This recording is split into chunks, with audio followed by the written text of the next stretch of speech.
morning, listeners. This is Stacy with Leader Solutions and Decision Support, and we are back with another topic on the risk mitigation side of the LSDS house. Today, we have several members of the risk mitigation research team here. Please welcome Vanessa, Brittany, and Kelsey to the podcast. Welcome, ladies. Hi. Good morning. Hi. We've freshly had our coffee, so we've done coffee, and here we are to talk about our topic today is safety plans. And this is a topic that is near and dear to my heart. And this is the area of the risk mitigation world that I lead. It's collegiate travel. And we have a big focus with our collegiate travelers on preparing them for travel. We offer in-person training classes with them that include self-defense, situational awareness, basic medical, and traveler prep, both for U.S. travel and international travel. And a big piece of getting them ready for travel is our safety plans. We've developed these over the years, and they're tailored to the needs of the programs we're working with and have been used as well by individual clients. So let's dive into these safety plans and literally open them up a bit. First question, what are safety plans? And Kelsey, you had a really great answer to this question. Yeah, so safety plans are how students make ideas about travel real and tangible. So they plan and map out not only where they're going, but how they'll get there. And then at their destination, where they'll stay, how they'll get from point A to point B, etc. It encourages them to take a step back and assess all of the things that could go wrong. Think theft, weather issues, medical emergencies, really anything you can think of, and consider how and what they can prepare in advance to keep their travel as risk-free as possible. So I'm going to move on and ask some questions to you guys or to Stacy. First up is what is being covered on these safety plans? That's perfect. So Kelsey, you kind of touched on this already, but we have everything on these from basic traveler information, any details about the organization they might be working with. Sometimes it is independent travel they're doing, but we need to know that as well. If they're working with a program or organization, that information's on there. Any support infrastructure they might have, both locally and back at home, just making sure that that's identified, risk areas they have to cover. And they're also asked on there to provide some mitigating measures for those risks. So we cover medical issues, environmental they need to consider, crime, protests, and demonstrations. So they need to look at each one of they're prompted on the template to look at each one of these situations and consider what could be issues there. They have to do a lot of research, and they do, and it's really cool to see that. Yes, definitely. And then who's using these and why? Now, honestly, anyone could use these, any traveler. It would be a great idea, but our focus with these is on student travelers, and we've used them with everyone from high school to gap year travelers they've graduated high school, but before they're going to college and officially starting, they're taking that gap year to do some travel, to across whole college careers, which is fun to watch. We've got everything from U.S. travel, which can also get very adventurous, and every continent we've covered except for Antarctica yet. Now that I've said it out loud, I'm pretty sure someone's going to try to do it. We've had high school students whose parents wanted them to make sure that everything was checking out before they traveled, and those were kind of one-off asks. But the majority of the students we work with are part of collegiate programs that have hired LSDS to cover safety training and travel tracking for their scholars. So in the safety plans that we do for them is a really big part of that work. Yes, definitely. And then once we get these safety plans, what kind of feedback are we turning back around? Right. So we're checking the safety plans the students turn in for any possible holes or gaps, spaces where there isn't a plan for like their location, transportation. Do they have a backup plan? And it can be very location specific too, where depending on where they're traveling, things that we need to check out. Big focus areas for us though, across all of them are, and I know you ladies are great at seeing this and looking for it, is do they have a good communication plan? That's very easy to do in this day and age with cell phones. They need to have a solid arrival plan is something that we really look for. I think people often overlook that. But once you're arriving, especially if you're going to be somewhere for a long period of time, you have all your bags, your luggage, you've just been on possibly a very long plane ride. What is the plan? And have that arrival plan in place before you get there. So you're not then struggling to be like, oh, am I looking for a taxi? There's lots of people, scammers, who target new arrivals because they know they're tired and they know they're frazzled. So also another thing that we look for is checking that nothing was skipped over in the risks section. I've had a couple like that where they just glossed over an entire area. I know you ladies have seen this too. For example, maybe the environmental area, like, not going to consider it. Like, no, you really need to consider it, right? Have that plan in place and be aware of it before it happens. Hopefully it doesn't, but then you're more prepared if it does. And also, you want them to register their trip with either STEP, which is the Smart Traveler Enrollment Program for U.S. citizens, or the equivalent for depending on what country these students are from. Because they're from everywhere. They're not just U.S. We've got lots of international students we work with as well. So we briefly hit on the safety plans, the feedback that we give. Stacy, can you explain a bit about why this is also important? And here's where the research team comes in a big way. We're not just asking students to fill out these safety plans and then they get filed away somewhere. Like, good job, you did it. Check that block. No, we're reading every single one of these and sending feedback directly to that student.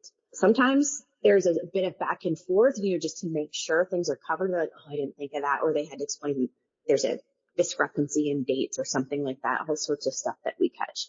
But then we have, we want to make sure all those potential gaps are covered, questions are answered, that sort of thing. With the programs we work with too, the setup is that no funding for their trips is approved and released until that student safety plan is reviewed and approved by the LSDS team. So it plays an important role in the entire process. Most of the time, these are fairly straightforward trips, but sometimes they're going way off the beaten path. And we have had some super adventurous ones across the years, which is really fun to see. So that covers kind of like the what and the why behind the safety plans and what they're doing. So reviewers, you play obviously a huge part in these safety plans because we are looking over every single one of these. Brittany and Kelsey, you've been doing these for a couple of years now, and you've seen several over the years. Vanessa, this was your first year doing these. So I like having the perspective from both. So I've got a couple questions here for the reviewers of these as well. From your point of view, what's the benefit of having students fill out safety plans and having them reviewed and getting that feedback directly to them? I just think the safety plan allows the students to really look outside of the box when it comes to the locations they are traveling to and look at details that are often overlooked or they don't look at all. Yeah, that's a really good point. Yeah. To build off of that, I think it's easy to idealize how something's going to go before you're actually in it or in the phase of narrowing down logistics. So when students actually start to consider their options and solidify plans, it becomes more apparent how vital a detailed plan is to seamless travel. I think the act of thinking about and filling out safety plans encourages the students to be proactive and consider things that are going to make their travel more safe and efficient. Absolutely. Also, when most people travel, they focus on all the fun or exciting things they want to do. The safety plan kind of forces the student to focus on those things that could go wrong. And thinking about it before makes them so much better prepared for their trip. And honestly, some of that information is just as useful and important in their day-to-day lives.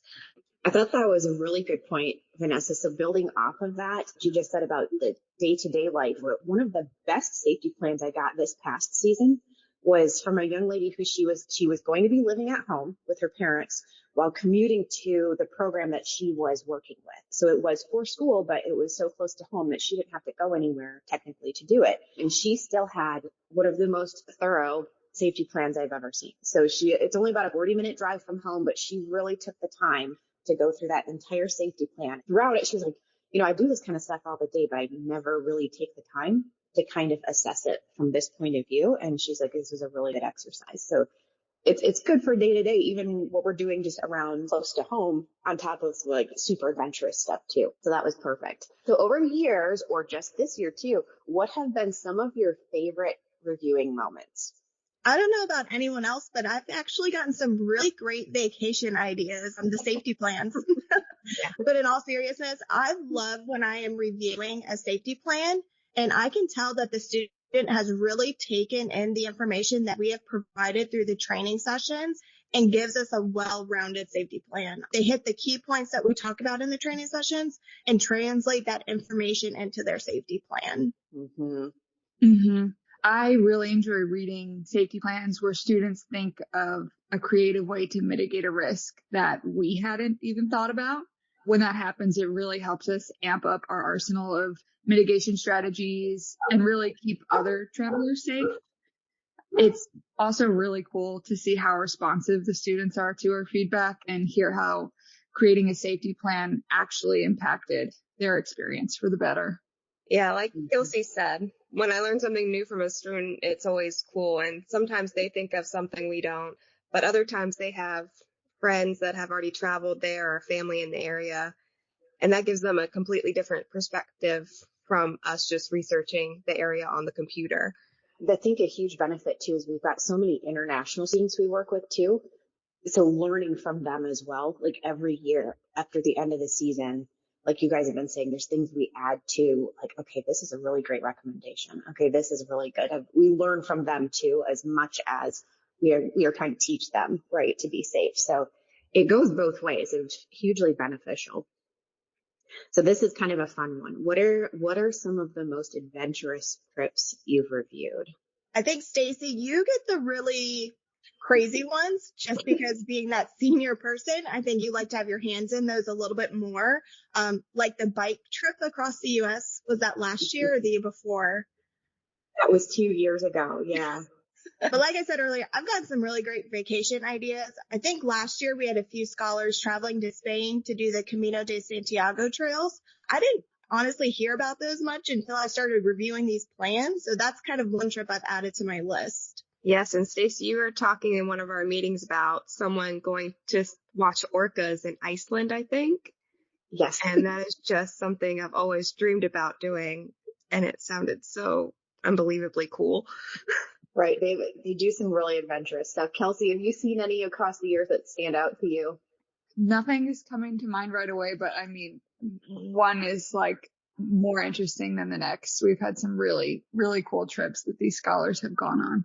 I will notice across the years too that they get more adventurous. And so it's like the year before comes back, shares their experience. And then I swear the next year people are like, okay, I'm going to do that, but then I'm going to add this to it. And it's just every year we get more and more out there. I was with a biker across the U.S. and he did it from coast to coast. Literally, it was very cool to follow along with that. That was quite the safety plan. That one was robust.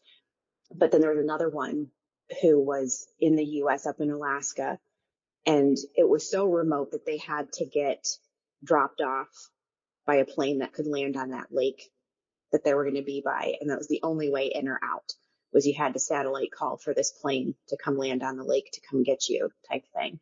They did run into a bear up there too. So it was super adventurous. We have another one this year where she's going to be, part of what she's doing is tracking and counting river otters in South America, like part of like the Amazon rainforest down there. So it's just, it is so cool what they do. And we do get ideas like, oh, this program's a thing. Yep, keeping that one. And then we just hold on to it because it's very inspiring. There's a lot of really impactful work they do too. So there was one with his feedback, the type of work he was doing there, which was directly benefiting children who had serious medical situations, is also incredibly impactful. So what they're doing with this too is sometimes it's backpacking, right? And sometimes it's just they are literally having a very profound impact on the community that they're going to be part of and working with. So it's really cool work that they do. Some of the feedback that we've gotten from travelers who have had to submit safety plans. So I know I do my best to share this with you guys too as we get it, because we go through a lot of these, especially before spring and summer. That's our heavy season, right? But probably one of the funniest ones was from a scholar who initially thought that this was a waste of time to do this, but then also admitted that that was probably because they were just used to flying by the seat of their pants. And that was just, literally used that term.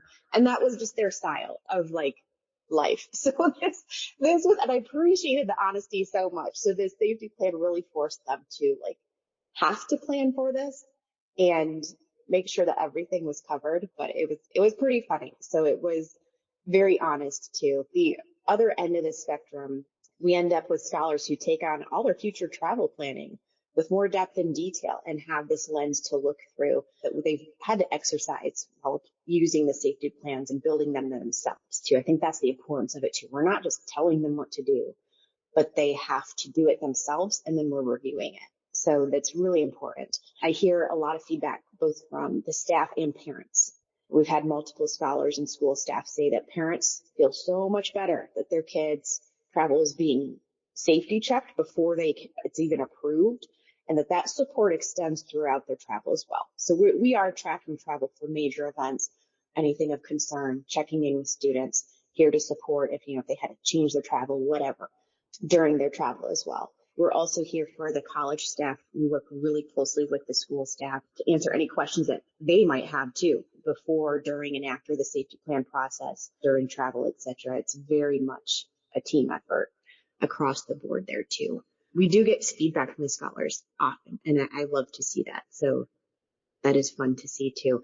Any last notes, thoughts, questions, anything like that from you guys? No, I think I'm good. No, I think I'm good. I think you Perfect. touched on everything, and the scholars are always my favorite. It's cool to see what they do. And it's, even through COVID, they still found a way to travel. I was surprised how many we had traveling with deer, and boy, they picked up full steam Yeah. right the year after. And this year, actually, we had the most scholars out traveling than we have ever had before. So tons of safety plans, that sort of stuff. It's been really fun. And right now we're in gap year student season. So we've got gap year scholar safety plans coming in. These kiddos are also just taking on the world, literally all over the place. So it's a ton of fun. So thank you everyone for listening, and we'll be back soon with more. And in the meantime, you can always reach out to us via email at riskmitigation@lsds.us, or check out our website too. That has all the information of what we offer and what we do on there. That is lsds.us. Thank you for listening, and we'll be back soon.